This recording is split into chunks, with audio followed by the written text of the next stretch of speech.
developing the Vaishnava qualities. I don't know who's the manager of the scene here. Who manages the, what's on there? Somebody's trying. Oh, hey, Vaishnava Thakura. Song by Bhakti. Why we're singing this? Can I have a cushion behind, please? Why we're singing this is because this was compiled by Srila Bhaktivinoda Thakura. And it applies to all the, to some degree, you could say to all devotees, but it specifically applies to the pure devotees of the Lord, the eternal associates of the Lord, who appear in this world.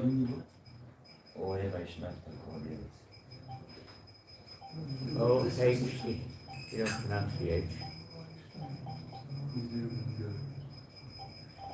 Any luck? It's again. Why you don't use it for?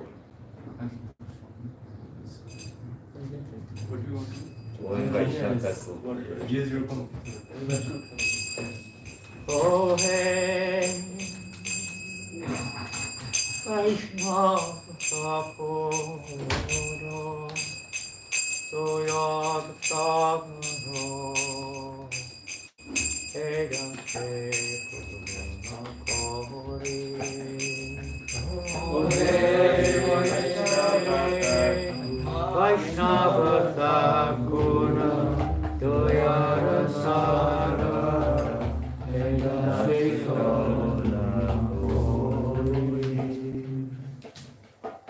Diyapada Chaya, Shodaheya Maya, Tomaru Charanadori.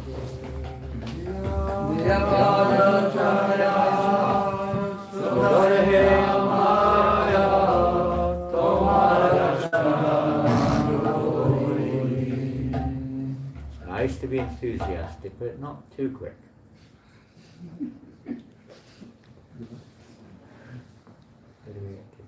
Diyapada Chayo, Shodeya Maya, Tomara Charanadori. Diyapada Chayo, Shodeya Maya, Tomara Charanadori. Jaya Vedadomi, Sayadosha Shori, Jaya Guna Dehodase, Jaya Vedadomi, Sayadosha Shori, Jaya Guna Dehodase. On the board now? Yes. Jaya Sat Sangha, Deho He Amare, Pushiti Sangha. Jaya Sangha, Dehohe Amare, Pushiti Sangha.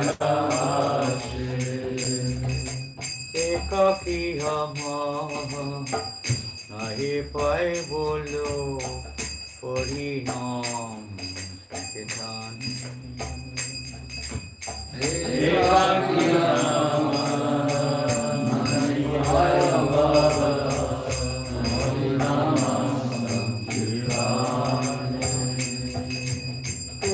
Kripa Koi, Shada Binduriya, Deho Krishna Namadani. Tumi Kripa Koi, Shada Binduriya, Deho Krishna Namadani. Krishna Seko Madhu, Krishna Dide Padhu.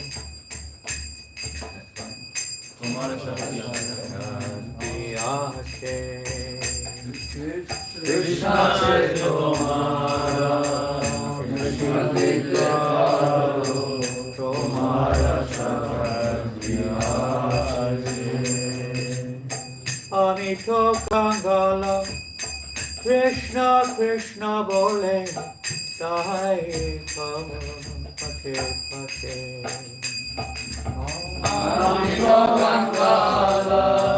Krishna Krishna Hare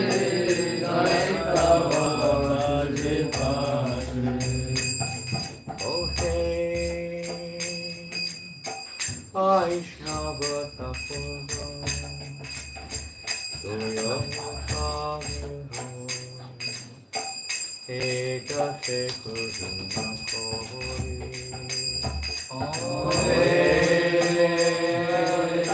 Vaishnava Thakura Vairasa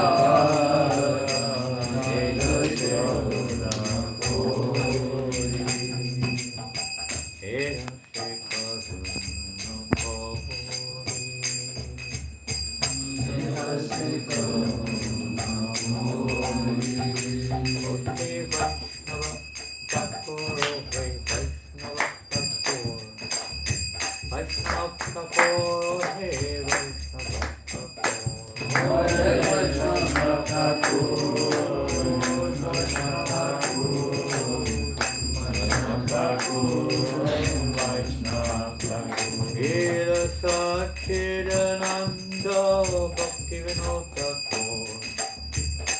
Janananda Bhaktivinoda Janananda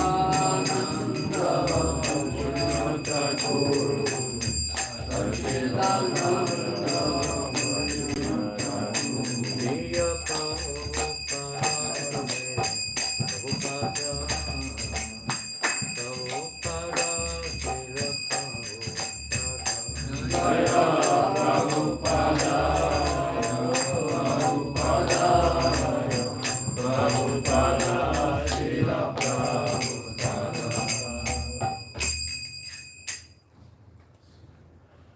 Radha Parisisvara Mandir Srila Satchidananda Bhaktivinoda Thakur Tirubhav Mahotsav Ki Srila Radha Pandit Tirubhav Mahotsav Ki Shri Shintai Sashi Sutta Ki Shri Baldev Sabhadra Ki Shri Radha Parisisvara Ki Transcendental Book Distribution Ki Harinama Sankirtanam Ki Go Premanandi, all glories to the assembled devotees, all glories to Sri Guru and Grand Guru Srila Namaha Vishnu Padaya Krishna Desai Bhutale Srimate Bhaktivedanta Swami Namane Namaste Saraswate Devi Glorify Radhe Never faces in your body Pastachade Shatarini Hare Krishna. So today is the most auspicious occasion when we remember, glorify, hopefully strengthen our resolve to follow, our dedication to their purpose for coming into this world. And particularly today, of course, Srila Bhaktivinoda Thakur. Here is this book. It's called The Seventh Goswami. Maybe you've read it. I don't know. How many of you have read this? Harini, Rajarenu. You've never read this, Krishna people? I don't know that I've read it. I've read other books about him. Have you? There was a book of his instructions that a disciple of Bhakti Siddhanta Yeah. had him write. That's there. I proofread that book, so that one Bhakti. Is that Amrita Vani or is that the one by Bhakti Siddhanta? It was by a disciple of Bhakti Siddhanta. No, I know, but there's two books. One Bhaktivinoda's instructions, one Bhakti Siddhanta Maharaj's instructions. No, it's Bhakti. I know it's Bhaktivinoda. I was just saying, is that called Amrita Vani? No, that's Bhakti. Bhakti Siddhanta. Bhakti Siddhanta. So those beautiful books are there with some of his instructions or some of his statements on various topics. But this is, as far as I know, the only official ISKCON biography in English of Bhaktivinoda Thakur. And I spoke to Rupa Vilas last week, the compiler of this wonderful book. And he's now doing another edition, a much bigger one, because so much more. Some revision is there, obviously facts and figures and dates and what have you. Some revisions been done, but mainly extra nectar. So there will be another edition coming out in the future, if God allows. He's 80 years of age now, so he's, he also compiled the Ray of Vishnu. He compiled Babaji Maharaj. He compiled a book on his own relationship with Prabhupada. I've forgotten what it was called. And a book on Namacharya, Haridas Thakura. So, so anyway, we won't obviously have much time to read from here, but we'll read something from here. If you don't have the book, you can find it in the Vedabase. It is there. And there, we have the biography of Srila Prabhupada, and various biographies of Srila Prabhupada have been compiled by different devotees in different places. And then biographies of other Gaudiya Vaishnava Acharyas. So that you'll find there, and it's definitely a very essential read. I kind of did some unofficial preparation this morning, a little bit, but nothing much. But we'll start with the pranams of Bhaktivinoda Thakur. And I can't help you with this. You have to know it or not know it, or if you quickly put it on the screen, you can follow it. Please repeat. Namo Bhaktivinodaya Satchidananda Namine Gaura Shakti Swarupaya Rupanuga Varayate. And now, I don't know if you got it there, probably not, but many of you know it. Namo Bhaktivinodaya Namo Bhaktivinodaya Satchidananda Namine Satchidananda Namine Gaura Shakti Swarupaya Shakti Swarupaya Rupanuga Varayate Om Jnanatirandasya Om Jnanatirandasya Vinanjana Shalakaya Vinanjana Shalakaya Chakshurmilitam Yena Tasmai Shri Gurave Namaha Tasmai Shri Gurave Namaha Shri Chaitanya Manobhistam Shri Chaitanya Manobhistam Napatam Yena Bhutale Napatam Yena Bhutale Swayam Rupa Gadamayam Swayam Rupa Gadamayam Tadati Shvapatantikam. Tadati Shvapatantikam. So the translation of the particular one to Bhaktivinoda Thakur. I offer my respectful obeisances unto Satchidananda Bhaktivinoda Thakur, who is transcendental energy of Chaitanya Mahaprabhu. He is a strict follower of the Goswamis headed by Srila Rupa. As a kind of a little bit of a side note, it's very interesting. Here it says transcendental energy of Lord Chaitanya. In one sense, that transcendental energy of Lord Chaitanya is Gadadhar Pandit. It's interesting that both of these personalities departed the world on the same tithi, the same day. Different years, obviously. It's also interesting to note that who are the worshipable deities of Bhaktivinoda Thakur? He had, you could say, two worshipable deities, one in Gaur Lila, one in Krishna Lila. In Gaur Lila, who were they?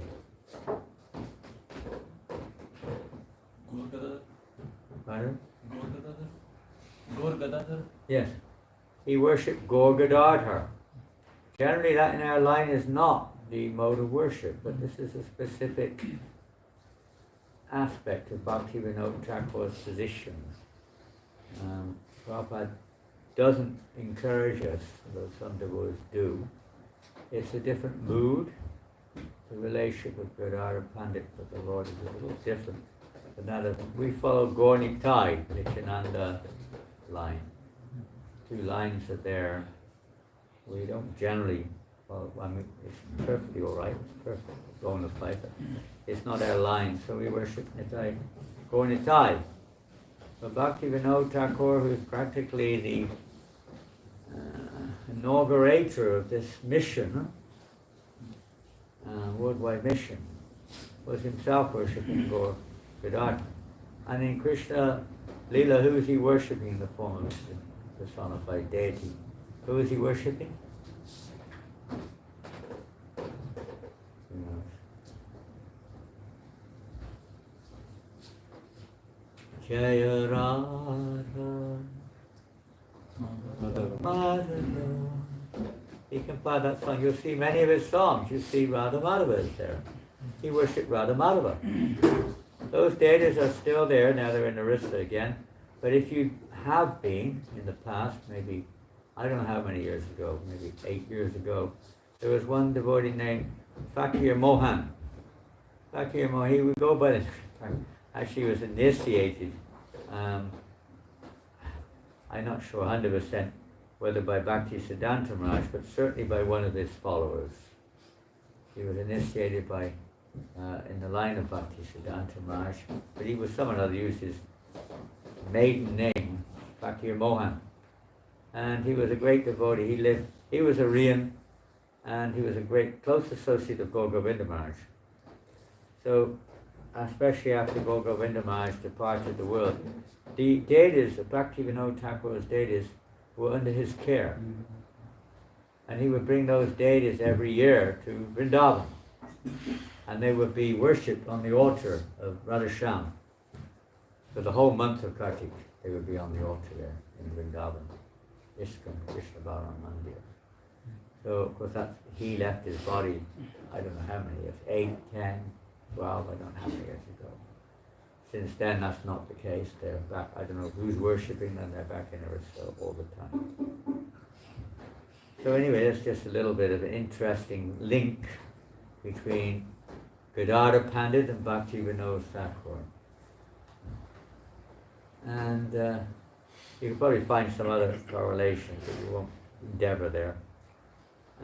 So on this occasion of his disappearance, we're just going to discuss that a little bit, because time is short. And today is the Tirobhav.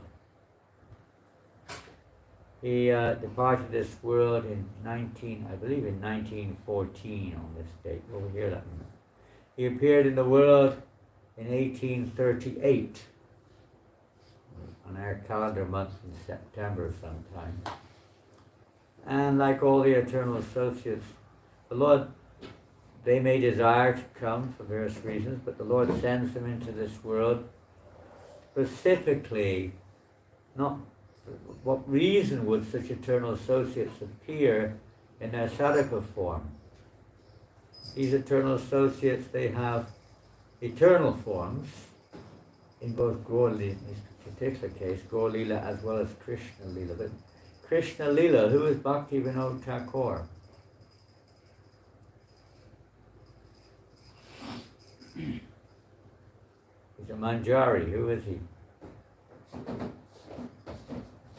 My first disciple. Second disciple, I gave this name to. Lalita? No, it's the name of a Manjari. Lalita's. No, she's the head of the Manjaris. They're in her party. Kamala Manjari. He's, and you'll see that in a disciplic succession, our succession, that in the spiritual world, the line is there. We have our line of disciplic succession in this world, where the eternal associates, line up, you could say, in that way. But it's connected to their link in the spiritual world also. We see in our disciplic succession, what is it? Jagannath Das Babaji. And although Bhaktivinoda was not an official disciple of Jagannath Das Babaji, he accepted him as such, basically speaking, as his. There are, of course, different schools of thought on many of these subjects, but basically his Siksha Guru. our line is founded, although the discipline of the Diksha aspect is there. The Siksha aspect is the living force of our line. So he then also, again, it wasn't exactly that Gorky Shodas Babaji was his disciple either. They were contemporaries. But they appear in the line like that. They appear in the line. Then Bhakti Siddhanta Maharaj. But they're all manjaras in the same party. They're all in the same party in the spiritual line. In line. Gopi Bhakta Pada Kamalam, Dasa Dasa Dasa Dasa. And in this world, they're contemporaries, but still there's etiquette there in terms of worship, in terms of so on. And the spiritual world also, one serves under a particular eternal associate who's under another associate, who's under another associate. And Lilita Devi is, chief leader, you could say, in Radharani's part, and Radharani's party each under these different transcendental parties. It's not like political parties of this world. These are transcendental parties which enhance each other's loving exchanges. But that mood, if you don't like the idea of working under somebody, you, at best, you may end up in the Brahmajyoti. If you're very fortunate or unfortunate. The whole spiritual world is one of daimyo humility, accepting one's subservient position under everybody, basically, but there'll be a specific guide. The Satguru is that eternal guide, and you may or may not appear in this world in a sadhaka form. But in this case, they're appearing in this world in a form which appears to be of this world, so that they can help the conditioned souls to become free of their false identity and understand their true identity and enter into their eternal relationship with Krishna. That's their business. They don't come here, of course we know that, even neophyte devotee knows that these eternal associates are not born due to karma or material desire. One like Bhaktivinoda came to this world because he had desires to enjoy the material world by any means. However, sometimes these eternal associates, for the sake of their preaching, by the direction of Krishna, even Arjuna in the Bhagavad Gita, which is probably the most known of all of these Vedic texts, is in one sense behaving like a conditioned soul. He's bewildered, he's illusioned. He's identifying more or less with the body. He's not sure what he should do. So is he an illusioned soul who is being enlightened by Krishna? Is he a conditioned soul? Arjuna. Where's Arjuna? He's not here this morning. How many Arjunas do you have in your congregation? He's a young one. Two. Three. There was another one I met yesterday. He's also, Emily goes by the name Arjuna also. As you may know, he went out on the Ratha yatra on a bike. Did you see him on his little scooter? Like a little scooter, flipping around there. This was his first day he got in. Did you inspire him, Harini? Who inspired him to give it a go? No, he asked me, he said, I have pain in my knee, can I take my scooter? I say, oh, yeah, why not? You can try. What about the books? What inspired him to try to distribute books? We went last Wednesday with Harini, some devotee, we went for book distribution. He was singing, but then at some point he started to distribute flyers. Yeah, but he does that every week more or less. Yeah, but after he started to distribute books and he said, wow, it's so nice. He actually stood up and started. Yeah. Okay, so his initiation was in tours. Yeah, I think so. Yeah. previously you'd sit there and some people give a donation, you give them a little book. But this was his first real day on book distribution, big size anyway. So, and he distributed 29 Bhagavad Gitas. Not bad, huh? We were together, we left the square at 10 o'clock. There was only a few of us left at 10 o'clock. He was still there, zooming around on his scooter, taking more books. He said, I don't do this all the time. I think that's what he said. I like to do this all the time. But, you know how it is, but maybe that will come. It's very wonderful. I don't know how we got onto that. I don't know how we got onto that. Because of Arjun. You was Arjun, bewildered soul. So Bhaktivinoda Thakura has also said, because he appeared in the family of Shaktas. Shaktas are the worshippers of the energy rather than the energetic. And Naratan, you're from Bengal, are you, or Bangladesh? You know there's a lot of, the majority, right, of Bengalis, they worship Durga Devi or whatever. They accept Krishna, but he's not like, absolute, Hare Krishna, Hare Krishna, Hare Krishna, Hare Krishna. They'll chant lovely. But their main Ishtadeva is Durga Devi in most cases. So he was born in a family. It's a long story, we don't have time. And he grew up like in that situation. Some of his families were Vaishnavas, but they were mostly Shakta worshippers. And mostly in his life, in his early life, he didn't manifest the symptoms of an eternal associate of the Lord. He said he was more inclined at certain stages to the Mayavad philosophy even. Impersonalism, well, Shakta worshippers are connected to impersonalism also. In many ways it is an impersonal form of worship. All the gods are one, they're not eternal forms, various, misconceptions are there. He also became inclined towards Christianity. Now, one of the reasons being was that, at that time, now we're going back now to the mid-19th century, 1850s. At that time, where was the Vaishnavism? The British were ruling India politically speaking, and they were doing everything they could to destroy the culture of India.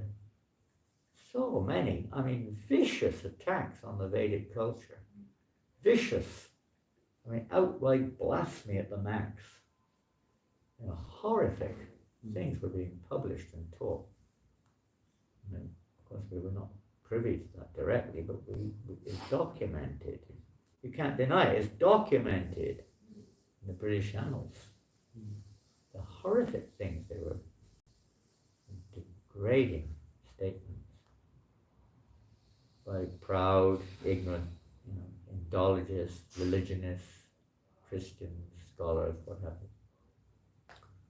But in terms of the practical teachings of Jesus Christ, they seem to be enriched with mercy and kindness and love for everyone. Bhaktivinoda Thakur was very impressed by that. Not the indologist or the religionist fanaticism. And where was Vaishnavism? Gaudiya Vaishnavism was totally misrepresented. If there were any pure Vaishnavas, they were unseen, Babajis, hidden away, practically speaking, away from the public eye. The only, and of course Bangladesh is part of India then, but in Bengal, which is where Gaudiya Vaishnava was prominent, most of the Vaishnavas, so to speak, were looked down upon by cultured people because they were the main branch, devious branch, one of the Apasampradayas from after Lord Chaitanya's time, is called Sahajiism, where it's a real licentious practice of devotional service. I've seen it with my own eyes, in Bangladesh. I haven't traveled in Bengal much, but in Bangladesh I've seen the manifestation of this Sahaja mentality. It's really you are the enjoyer. You chant Hare Krishna, You may worship a deity of Krishna, but you are also the enjoyer. They're enjoying, I mean, anything you can get your hands on practically. In the name of, whatever, some perverted form of Vaishnavism. So people were degraded. They can have illicit sex with not just women, others too. Hare Krishna. And it's very degraded. And there's no serious practice of sadhana, only that which you feel like, but no serious following of authority or acting according to shastric directions. Nothing. Just sentiment. So material sentiment. And this was prominent, very prominent. Then there were some others like, what was his name? Brahmo philosophy, what was his name? Raj Mohan. Established this kind of blend between Hinduism and Christianity to try to, Hinduism was looked down upon, or Vaishnavism particularly, and Christianity was short in so many ways. So he tried to develop this something in between, which was also a mental speculation completely. Then you had Mayavad, of course, very strong in terms of the preachers. And then out and out Christianity. So it was a big mess. There was no pure Vaishnavism. So practically speaking, his mission was, number one mission, to establish pure Vaishnavism, to re-establish the teachings of Lord Chaitanya. But in the early years, there was no sign of this. Lord Chaitanya also, there was no sign in the sense of his missionary activities up until he took initiation from Ishwara Puri. He was a wrangling student, a scholar, and teacher, a pandit. Was he? The pandit. Then after initiation, he revealed his mission. So Bhaktivinoda Thakur, he was not showing. There was no available copy, for instance, of the Chaitanya Charitamrita, not a bona fide one, only some misinterpretations, which were not impressive to one who was really serious about Krishna consciousness. Nothing which would impress. And only when he actually, at some point in time, he came across, there was very few copies. They were kept. They weren't printed as such. Kept by the Babajis, devotee Babajis. And sometime or another, he came across one of these bona fide translations, then Bengali edition of the Chaitanya Charitamrita. And he read that. As soon as he read that, he said, immediately, anurag awoke in his heart. What is anurag? Affection. Affection.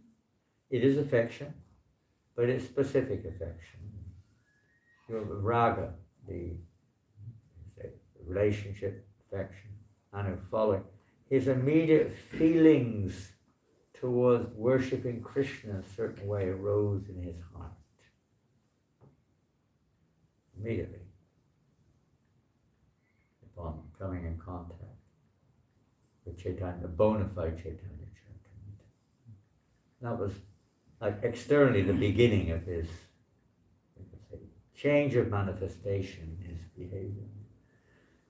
And then, he started his mission, which was to establish the pure teachings of Lord Chaitanya. Otherwise, what's the use? All these apasampradayas are just a disservice, basically. Diverting people from the mission of Lord Chaitanya. And then history unfolds. Throughout most of his life, his life was, we can't conceive of how it was possible. He was married, look it up. But he was married at a certain point of time. He had first wife passed away. She passed away early in their marriage. Then he remarried. I think initially he got married when he was 12. Yeah, he got married when he was 12 years old. And his wife was 5 years old.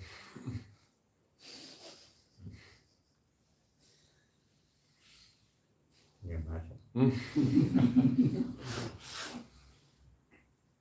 The Bengali culture, they used to, not maybe not now, but the families would, match up their children way before the children didn't even know what was going on.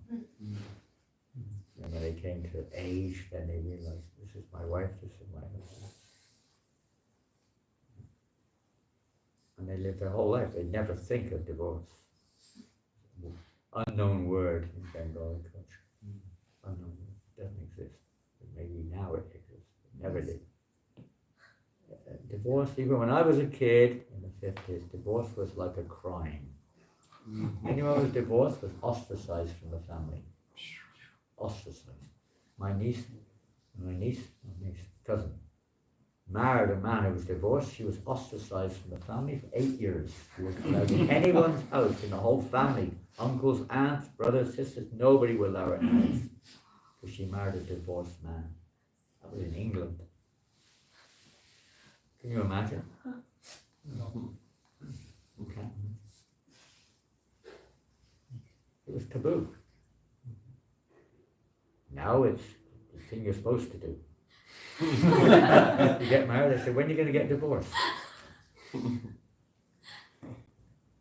when I got married, I remember the office, the registration office, the opposite door across the corridor was the divorce office. 1 meter away.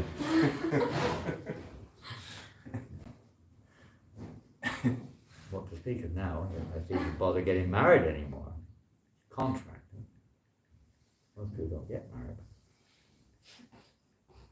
So there's a very strict society, and it was designed specifically. It lost the thread, but it was a Vedic system, to cultivate Varnashram society. Anyway, he was like that. So his first wife passed away. He got married again to an eternal associate of the Lord, also Bhagavati Devi, pure devotee of the Lord. And they had 10 children. Most people don't have 10 children. They had a few more, but not all lived. 10 children. Most people today, if they have 1 child, that's too many. 1 too many. Maybe not. 1 is the norm in the West now. Did you know that? The population of Westerners is going down. Most people aren't having any. And those who do, don't make up for it. So the average is just over 1, between 1 and 2 in Western countries. Up and down in different places. China the same. So he had 10 children. Now you imagine, you got 10 children. You'd be busy. Now we see our mothers with 1 child, they have no time for anything. They're looking after their child day and night. Many of us like that. It's not the case. The karma is, what do? Husband and wife are both working. They have a maid. If they're rich enough, they have a maid to look after their kid. Kid doesn't even know the parents are half the time. The maid's like the mother. And then they send them to some day school all day long with God knows what happens. And it's completely unnatural situation. But that's the modern society we live in, if they have any kids. So he had 10, of course his wife was looking after the children, no problem at all. That wasn't all she was doing. They were doing other things too. They knew how to do these things. They were natural. We lost the thread. So he wasn't just a husband, but he was working. He had a full time. What was his job? Lawyer. Huh? Magistrate. Lawyer. No, almost there. No, Magistrate. In the court. The lawyers, represent the magistrate, the ones who decide on the case. It was more than magistrate, actually, more as deputy magistrate. Like he was the one of the head. Yeah, in the whole of Orissa, he was under the British government, he was like the head magistrate, practically speaking. They trusted him so much, he was so expert. He could deal with cases like 30 in a day, He would, no humbug, he said, no humbug. You hear the evidence and give the decision. None of this, fiddling around, trying to find a loophole. You're guilty, bang. You're innocent, poof. 5 minutes, finished. Out the way, next one, please. There's no mess. I mean, that's too long to tell stories. He was expert at that. British could see how expert and reliable he was, honest he was. But that wasn't all, because they saw that he was very expert. So that's a pretty big responsibility. 10 kids. Chief magistrate or deputy magistrate under the British in Puri, Orissa. What else was he appointed? They appointed him for something else too. You know what? He was like he wasn't staying there, of course, in the management, but he had to oversee the running of the Puri temple. He was like the manager. They made him the British government. The British weren't all so bad. They accepted certain things in Puri, and the government there kind of like, had some kind of protection on the Jagannath temple, exploitation as well, of course. But they appointed him to oversee it because they could see there was corruption going on. Not from the spiritual point of view, from the material point of view also. Spiritually, the standards had dropped. He re-established the standards of 56 offerings a day, or whatever it was. They dropped. He re-established that strictly. And then he saw that much of the money which was coming in, the donations, were being usurped by the king of Orissa, Hindu king, was channeling off the funds. This sometimes happens. So having seen that, he started to act to stop it. But the king wasn't very happy about that, obviously. And the king, just a few points, he then employed Brahmins to kill Bhaktivinoda. They started chanting mantras and yagyas, to try to kill him, to get him out of the way, because, money is not coming anymore. It's going to the deities,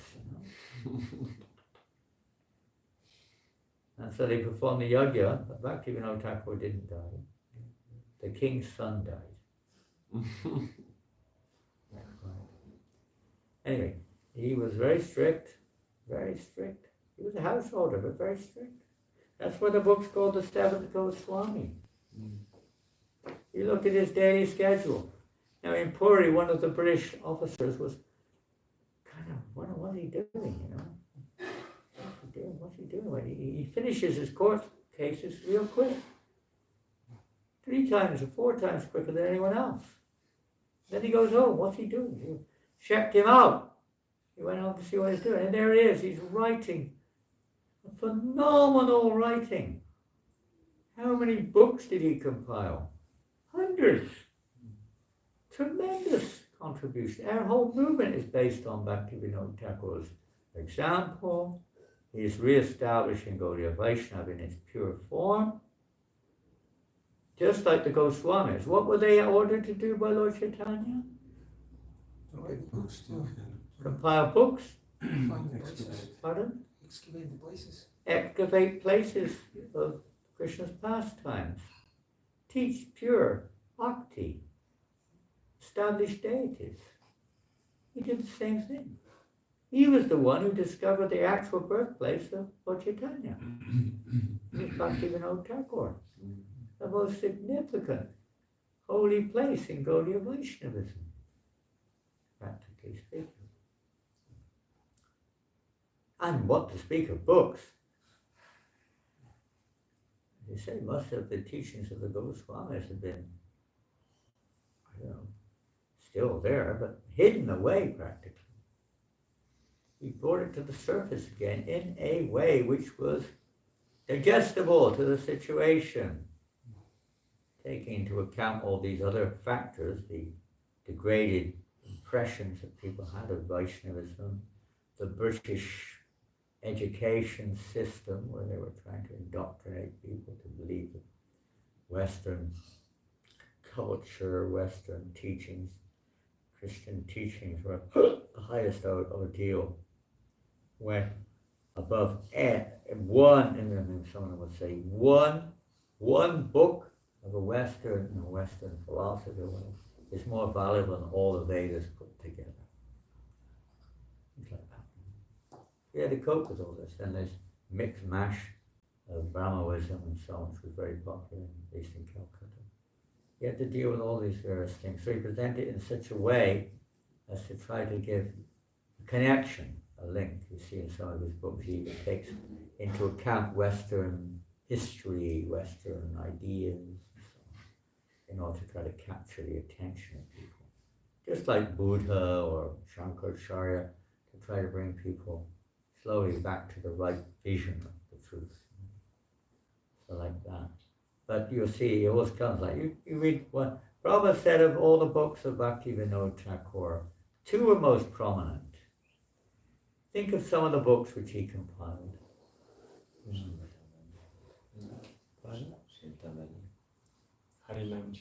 Harinam Chintamani, maybe amongst ISKCON devotees, is the most famous. But I remember, Prajumna said, this is not documented, but he said to me one time, Prabhupada Panditji, Prabhupada, he said, he was asking Prabhupada if he could teach Harinam Chintamani. He was Pandit, he read this. Prabhupada said, you haven't already understood that? If you want to read Bhaktivinoda Thakura's books, then you should be reading two other books. Harinam Chintamani is a very wonderful and amazing conversation between Haridas Thakur and Lord Chaitanya on the holy name. Very worthwhile reading. But, Prabhupada thought two other books as being much more important. In fact, if you read them, you'll see that Prabhupada's teachings are strongly, at least from the literary point of view, based upon these literatures.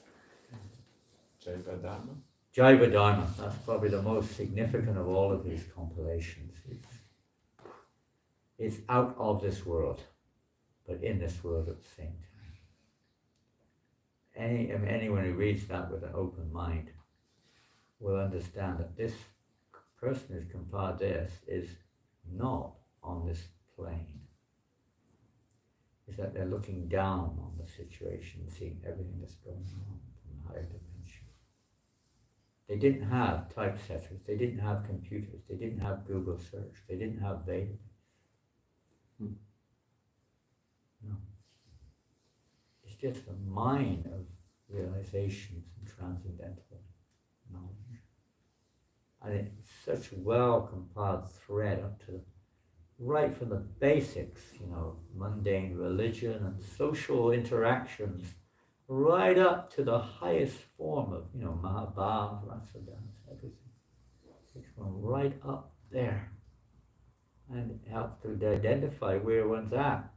And where you're through, everything is described there. It's so, in short, in one sense, but so clearly.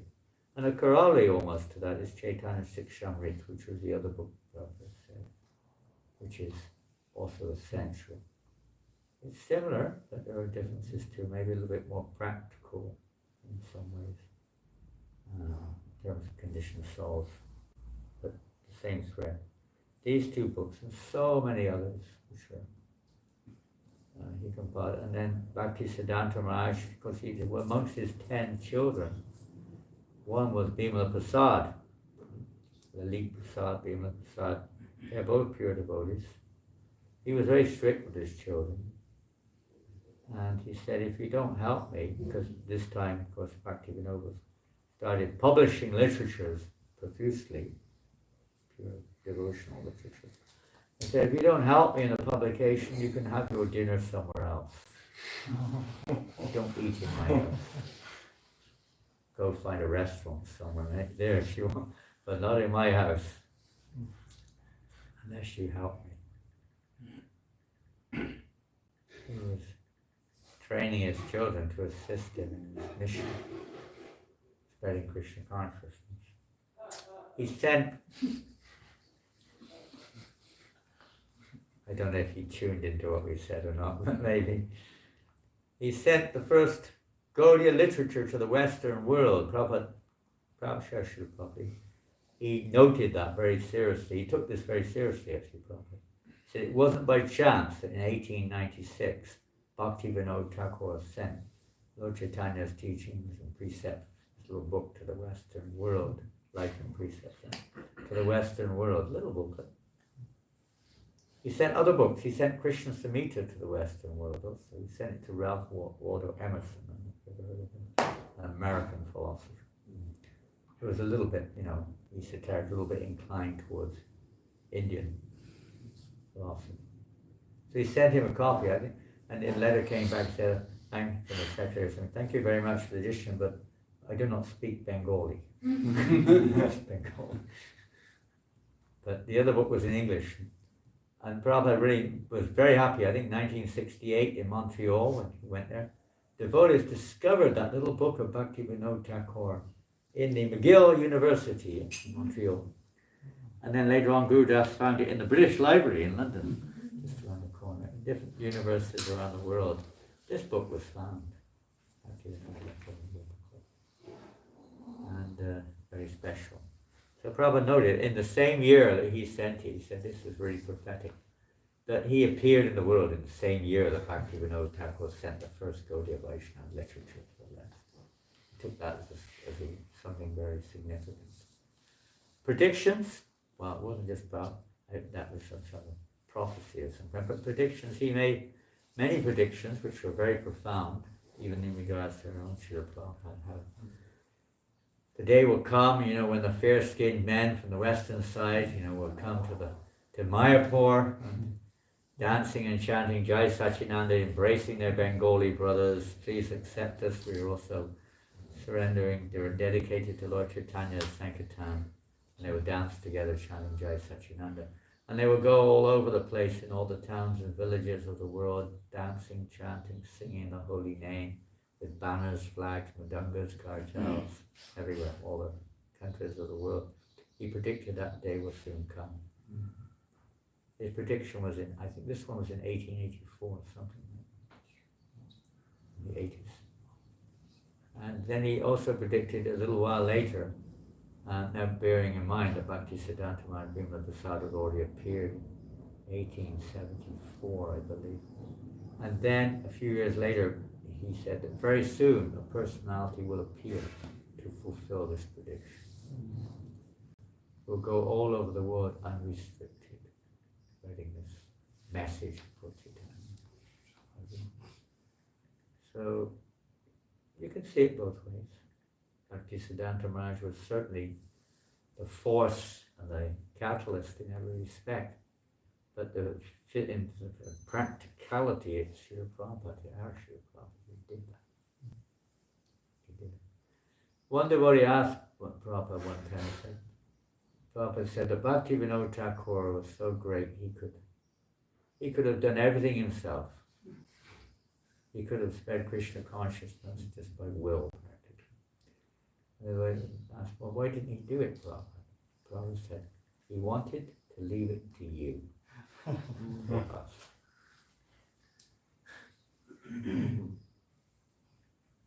There's more to it than just some conversion. It's a rasa, it's a relationship, which is there. Anyway, that's the topic. So, as far as time is running out. So, he discovered in 1890s or so the birthplace of Lord Chaitanya and began the construction of the temple, finished off by Bhaktisiddhanta Maharaj. There are many things, there's just unending. You can find here, there, everywhere, statements, pastimes, this, that. So we just finish off. His primary thing was to really re-establish what pure devotional service as given by Lord Chaitanya is. That, everything was really focused on that, which is the only reason we're here now. No way. He was like, more or less our movement is based upon Bhaktivinoda Thakur's contribution. Not more than entirely.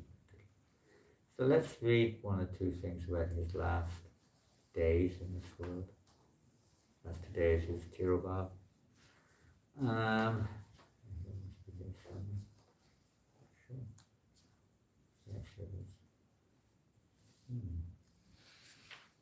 His last days. It is like 1910, after it's clearly obvious that Bhakti Siddhanta Saraswati Maharaj was the ray of Vishnu that he prayed for to carry on his mission of spreading Krishna consciousness. It's interesting. Bhaktivinoda Thakura sent books to the West. Oh, a few. Bhakti Siddhanta Maharaj sent a few disciples to the West. Something like that. But Bhaktivedanta Swami himself came to the West. Progression. So his last days in 1910, when he obviously could see that his son, Bhimala Prasad, was the one to carry on the ray of Vishnu. Regarding his title, Bhakti Siddhanta Maharaj is sometimes called a ray of Vishnu, and Bhaktivinoda, the seventh Goswami.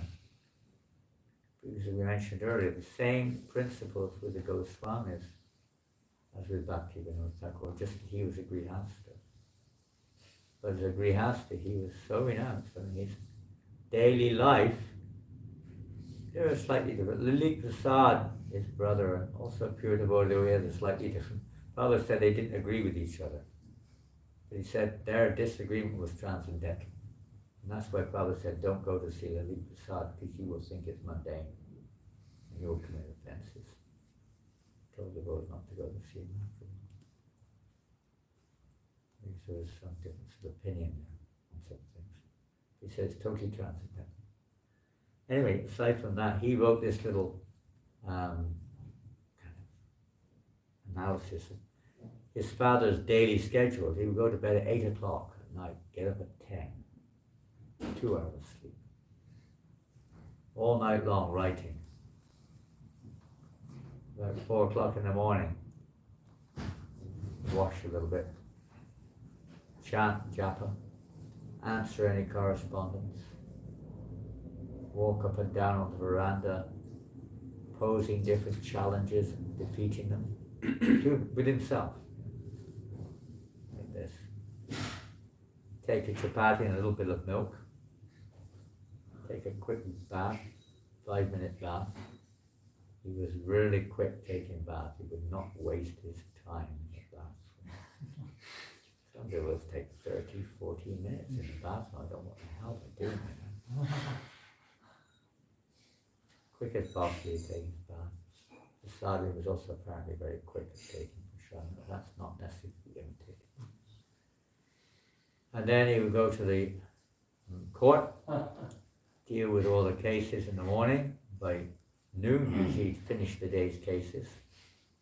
Maybe pop into the temple, check on what was going on there, make sure everyone was doing things correctly. Go back home, continue with his reading and writing. Deal with a little bit of family life. He didn't take long dealing with the family business. He was straightforward. And then take a little prashadam, 8 o'clock, take a little couple of hours rest, take half an hour nap in the morning. And that was his day in, day. He would walk around with a clock, stopwatch. Everything was timed by the stopwatch. Now it's 30 seconds past, 11 minutes past 8 o'clock. Now it's time to take a shower. And then, 5 minutes later, time for breakfast. And not the end, remember that. But everything was done by a clock watch. Stopwatch. Oh, they used to be around. And he was very disciplined with his regulation. Strict regulation. No interest. Anything but devotional service. No time for anything else. He said that. The Grihasthas, he said that. He was discussing this. Kirtaniya Siddhahari. Always chant the holy name. Grihastha devotees. It means that every spare second you have, you chant Hare Krishna. You study, don't waste time. It's not you can do literally. You go to sleep, you have your work to do, you have your family responsibilities. But every spare moment, don't waste it. Hearing and chanting. That was his, let's say, his directive to Grihastas at least. So we'll just read his last days. So in 1910, he decided to more or less, especially more than less, he'd constructed in Godrumadweep. Now, most of you have been to the house of Bhaktivinoda Thakura in Godrumadweep near Mayapur there. The British government was so, they wanted these services so much that he had been transferred to Krishnanagar, the nearest town to Mayapur, native town. And the court was in Krishnanagar, of course. So Bhaktivinoda Thakur wanted to be in Mayapur, so he built this house in Godrumadweep. Because Fernandez Katakunjas, complicated words. But that place where the Lord Nityananda had established the marketplace of the Holy Name. Shirabikunjas. At that place. So the British government, to make sure he came to work, they built a railway line just for him. All the way from Krishnanagar to in front of his house. It goes up to Godrum. And there, he spent much of his time residing there, working for some time in Krishnanagar till he retired. But he also had another residence in Calcutta called Bhaktivinoda, where he would go sometimes too to preach and write. So he decided in around about 1910 that he would more or less shut himself up there. But before he did that, he wanted to take Babaji. So who to take from? I mean, Jagannath Das Babaji was departed from the world. Ramsi Das Babaji departed. Gaur-Kishore Das Babaji was still around. They were like contemporaries. So he approached Gaur-Kishore Das Babaji for Vesh, Babaji Vesh. Gaur-Kishore Das Babaji wasn't very keen on the idea. He played games with it. He would say, "Come and see me." At a certain point, then he wouldn't be there. He would hide, disappear. So you couldn't find him. One time he went to see him. Babaji Gaur-Kishore Das Babaji said, "I've got to go somewhere where you'll never find me." So he went and sat in a prostitute's house. A common prostitute's house. Said, "He'll never go there. I'll never think of going. That way, he won't find me. I won't have to give him this." But eventually, anyway, he agreed. He gave him Babaji Vesh. In fact, he gave him old cloth left behind by Jagannath Das Babaji. Just like Sanatana Goswami took the old cloth of Tapanishta when he took. In one sense, the Goswamis, but they were more like Babajis than Goswamis. They were dressed like sannyasis, they were more Babajis. And he was the same. So he stayed there in Bhaktivinoda for several years. He initiated disciples. At that time he had many followers and gave initiation to how many, and stayed there. So there was he. After taking to the renounced order of life, the Thakur accepted some disciples. One of them, Krishna Das Babaji, continued to serve him as he had in Jagannath Puri. Feeling a strong desire to be fully absorbed in the spiritual plane, the Thakur shut himself up in Bhaktivinoda in the year 1910 so that he could remain uninterruptedly engaged in the divine service of Shri Radha and Krishna. By the way, he also, if you go to Navadvip Parikrama, you'll go to Nrsingapalia, the deity of Lord Nrsingadev there. And right there in Navadvip is the temple. And Bhaktivinoda would go there too. He prayed like that. He was praying.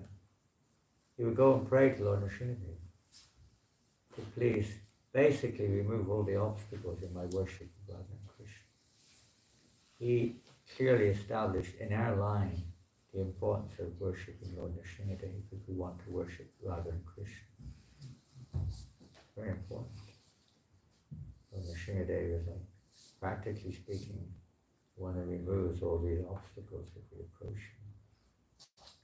So there's a nice song which he compiled about that. Feigning paralysis before the eyes of common people, he entered into a state of total samadhi.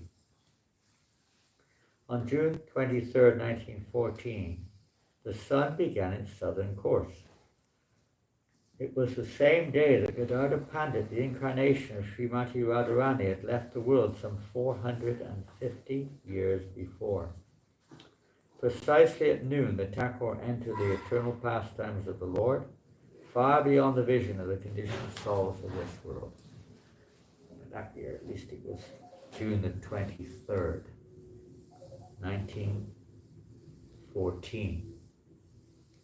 The Thakur's Samadhi ceremony was delayed until the sun began its northern course. That would mean 6 months delay.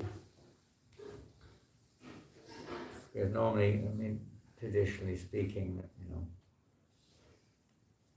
these saintly persons or whatever described there as Bhagavad Gita, isn't it?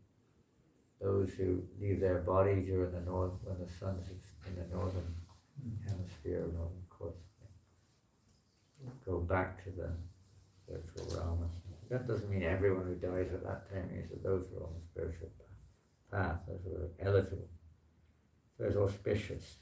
At that time, his last remains, his ashes, were taken from the Bhakti Bhavan and brought to his home in Gurdwara. There, they were placed in a silver urn and buried in the midst of a huge kirtan and festival held in his honor by his disciples and friends. Hundreds took part, and his direct presence was experienced by everyone. Truly, the Thakur's great stanza, composed in glorification of Srila Haridas Thakur, applies to him, and some of you know this, wouldn't it? What is that stanza? Glorifying Haridas Thakur, Bhaktivinoda Thakur. He compiled many poems and many songs. His songs are phenomenal. We sing so many of them. We only got a few in our songbook. There are 3 or 4 songbooks of the various songs of Bhaktivinoda Thakur. 4, I know. And we just have a compilation of some of them. But there's so many. Hundreds, if not thousands. And poems, he wrote many poems. So in one of his poems, there's one stanza which refers to it's said on the Samadhi of Haridas Thakur. It doesn't mean that poem is inscribed on the Samadhi tomb. It means this poem is about the Samadhi, or the perfection, or the culmination of Haridas Thakur. He reasons ill whilst thou art living, still in sound. The Vaishnavas die to live, and living try to spread the holy name. Sometimes it's said that, but he actually wrote the holy life around. Which includes the chanting of the holy name of Christ. Spread the holy life around. So they live forever in their instructions. So Bhaktivinoda Thakur is fully present in his writings, even in the form of the altar. We see his pictures there, but in not just his writings, but his followers. Srila Prabhupada being one of those perfect followers of Bhaktivinoda Thakur, through the media of his own guru. This is disciplic succession. You exactly represent the previous acharya. This is where the message is passed. The Satchidananda Bhaktivinoda Thakur ki jai. The Prabhupada ki jai.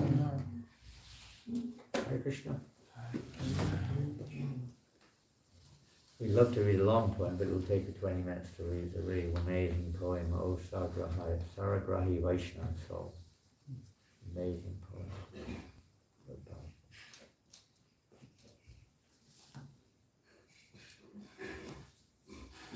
Great day today. His desire was to see that this knowledge is distributed. He's the one who really started the book distribution, publication at least.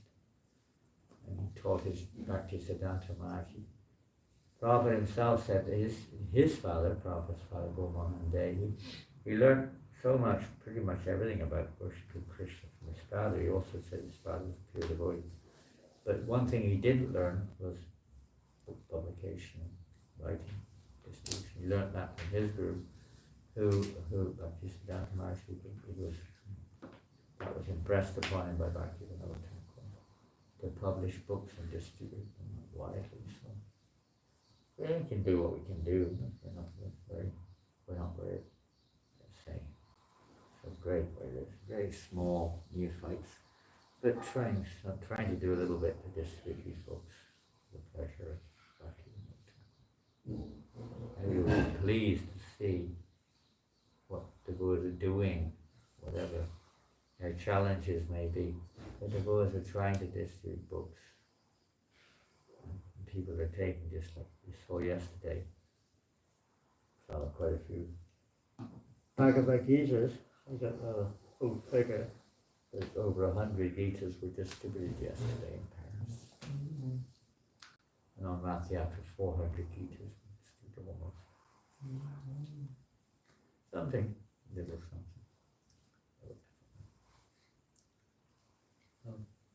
Pray to Bhaktivinoda Thakur to become empowered. Hare Krishna. Hare Krishna. Srila Prabhupada ki jai. Yeah. Srila Satyananda Bhaktivinoda Thakur ki jai. This evening Shruti Kirti Prabhu is coming. And if you know who's Shruti Kirti, who can tell us? He's coming with his wife. Who knows who he is? Shruti Kirti. The Prabhupada said, Yeah. You know the book, what is your difficult? he was Prabhupada's servant for What is the difficulty? He was Prabhupada's servant more than anyone else. Yes. Practically. Massaging. He was doing everything. I mean, he you was. wrote the book, What is the Difficulty? Yeah. What is the difficulty? I'm just speaking from my own perspective, but honestly speaking, you know, every single servant of Srila, direct servant of Srila Prabhupada has shared unimaginable, you know, say, Sangha of Srila Prabhupada. But for myself, when he talks, Shruti Kirti brings you the closest to Prabhupada. Why? Because he talks with zero false ego. Zero. Just Prabhupada is in the center always. That's the secret of being a servant. Amazing how he is able to, you know, he's totally transparent via media for Prabhupada's association. Very humble soul. So where will he stay tonight? Hey, hotel. Whatever it is. He would definitely never come back again if you put him there. Stay with me? No, he won't come back. Yeah, it's a nice place. Nice place. Where Aristana Sanapura was staying. It's a nice place. Let's hope it's in good order. If someone can check it before we move, you know. I don't know if it's possible. But unfortunately, we won't be able to give class tonight because of timing. You know, we'll get here at 7 o'clock. Three times. Something like that, whatever, 6, 7. And settle down. And then, decide on I'll be coming from America. So. Tomorrow morning is our only little chance we'll get to hear from him. Fingers crossed he's going to share. Because he'll be driving. Ojasvi was driving into the mind. So please take advantage of his, at least tomorrow morning, if he's able to share with us. Gundicha Marjana tomorrow. So you make sure you clean up on Sankirtan tomorrow. English, German, you know, that means clean up on Sankirtan. Those who are staying back, you should clean the temple nicely. Krishna. Hare Krishna. Safe journey. You're going back to Holland today, is that right? Belgium. Belgium. Driving back to Belgium. Shri Prabhupada ki jai. Satyananda Bhaktivinoda Thakur ki jai. Radha Parisisvara Mandir. Janananda Goswami Maharaj ki. I don't know if this is coming from my box, is it? Yes, Maharaj, from the back, Where's my bag? on the left. And as I said, those who are going on Sankirtan